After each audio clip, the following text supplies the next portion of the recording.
날마다 솟는 샘물과 함께하는 오늘의 큐티 시간입니다.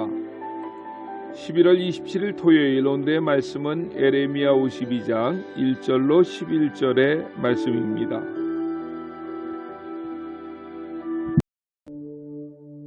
시드기야가 왕위에 오를 때에 나이가 21세라. 예루살렘에서 11년 동안 다스리니라. 그의 어머니 이름은 하무달이라 림나인 예레미야의 딸이더라. 그가 여호야김의 모든 행위를 본받아 여호와 보시기에 악을 행한지라.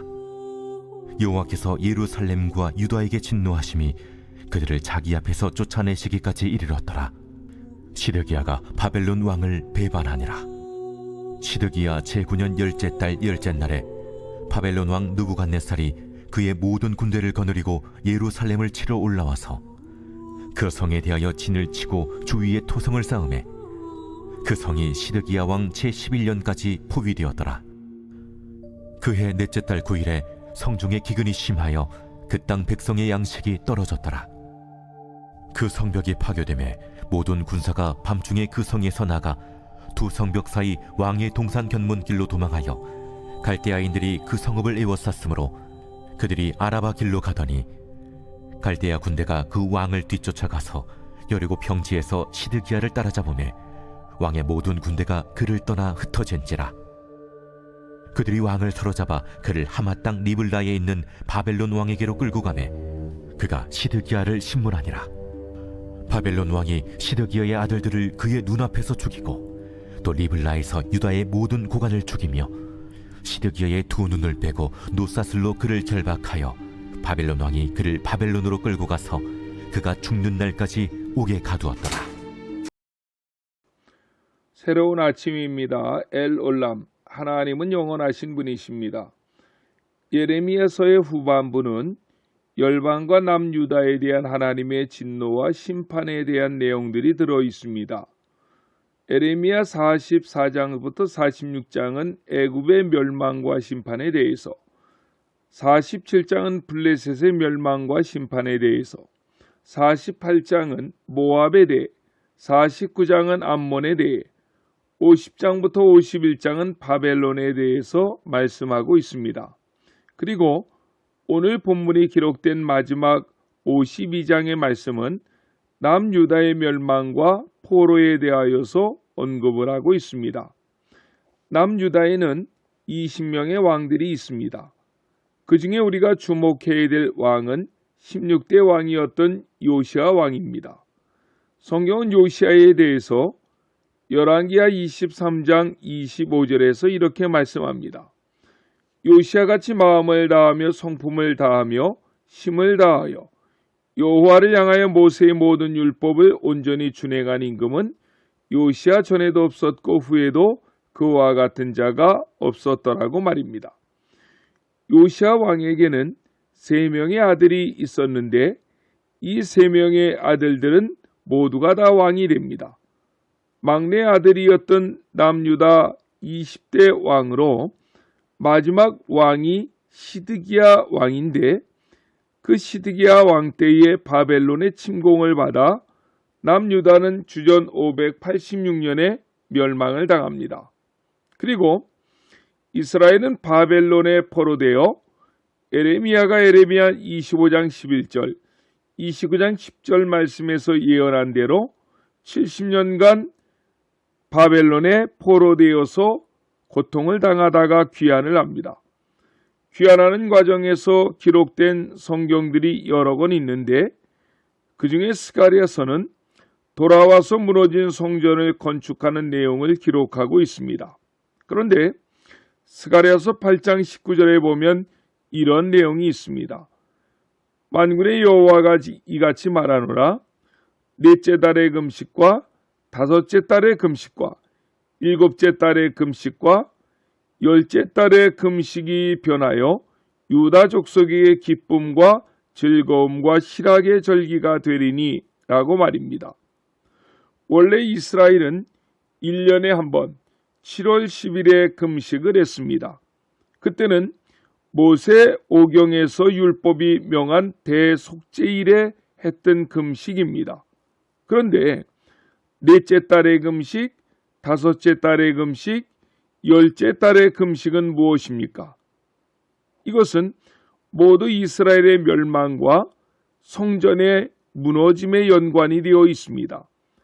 4월의 금식은 주전 580년 4월 9일, 즉 예루살렘이 무너진 것을 생각하며 금식했던 것입니다. 5월의 금식은 주전 587년 5월 7일서부터 10일까지 성전이 불탔는데 그것을 생각하며 금식했던 것입니다. 7월의 금식은 대속죄일에 행한 금식이고 10월의 금식은 주전 588년 10월에 예루살렘 성이 바벨론 군에 의해서 에워싼 것을 생각하며 금식했던 것입니다. 이렇게 바벨론에 포로된 백성들은 1년에 4번씩 금식을 하며 보냈는데 그만큼 바벨론에 의해서 예루살렘이 포위되고 성이 무너지고 성전이 불탄 내용은 이스라엘 백성들에게는 잊을 수 없는 치욕의 사건이 되었던 것입니다.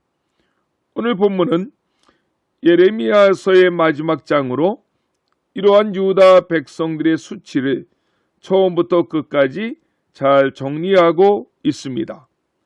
남유다의 마지막 왕으로서 요시야의 막내 아들인 시드기야 왕은 21세의 왕위에 올랐고 남유다를 통치한 지 11년 되던 해에 주전 586년에 남유다는 바벨론에게 멸망을 당하고 이스라엘 백성들은 바벨론에 포로되어 갑니다. 시드기야 왕의 11년 통치 기간은 여호와 보시기에 악한 일만을 행했습니다. 2절을 보십시오. 그가 여호야김의 모든 행위를 본받아 여호와 보시기에 악을 행한지라 라고 했습니다. 2절의 여호야김 왕은 요시야 왕의 첫째 아들이고 시드기야 왕의 형이었는데 그 역시도 11년 동안 남유다를 통치했는데 여호와 보시기에 악한 일만 행했던 왕이었습니다. 남유다의 마지막 왕인 시드기야 역시도 모든 행위가 여호와 보시기에 악을 행했던 왕이었다고 성경은 말씀합니다.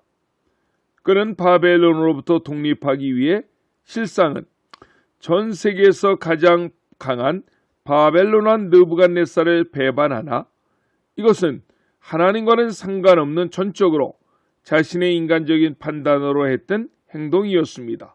오히려 그의 그러한 행동은 그 악에 대한 하나님의 심판을 앞당기는 결과를 초래합니다. 결국은 느부갓네살의 명령을 받은 바벨론 군대가 예루살렘을 공격하는데 18개월간 포로되었던 예루살렘은 기근으로 인한 어려움과 사기가 떨어진 군사들의 도주로 인해서 함락되어지고 불타는 것입니다. 시드기야도 도주 중에 잡히게 됩니다. 10절의 말씀을 보십시오.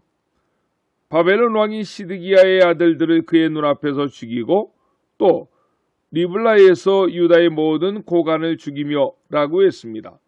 도망하는 유다의 지도자들도 잡혀 죽임을 당했고 더욱이 시드기야의 아들 역시도 도망하다가 잡혀서 죽게 되는데 안타까운 것은 그의 죽음을 시드기야는 목전에서 목도했다는 것입니다.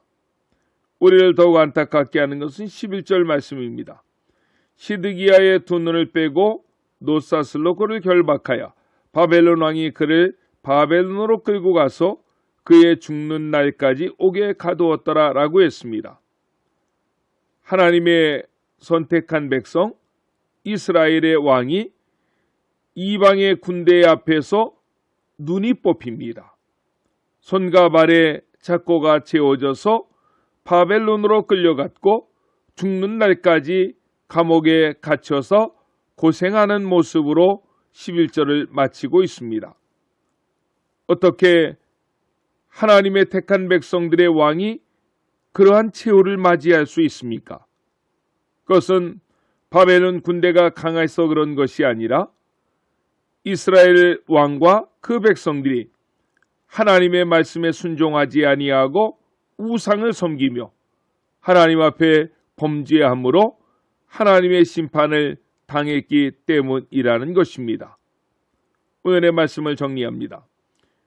이처럼 예레미야가 전한 하나님의 경고 메시지를 귓등으로 흘려들었던 유다의 왕의 최후는 비참했습니다. 그러므로 하나님의 백성은 하나님 보시기에 선을 행해야 됩니다.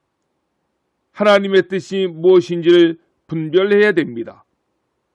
하나님의 말씀 앞에 온전히 순종할 때에 그때 하나님께서 우리와 함께 하시고 우리 앞길에 은혜를 베풀어 주시는 것입니다. 하나님이 말씀하시면 그 말씀대로 순종하며 오늘 하루도 그렇게 살아가시는 안천의 모든 성도님들이 되시기를 예수님의 이름으로 간절히 축원합니다. 아멘.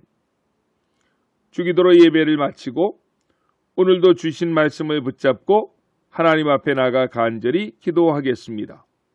하늘에 계신 우리 아버지, 아버지의 이름을 거룩하게 하시며 아버지의 나라가 오게 하시며 아버지의 뜻이 하늘에서와 같이 땅에서도 이루어지게 하소서.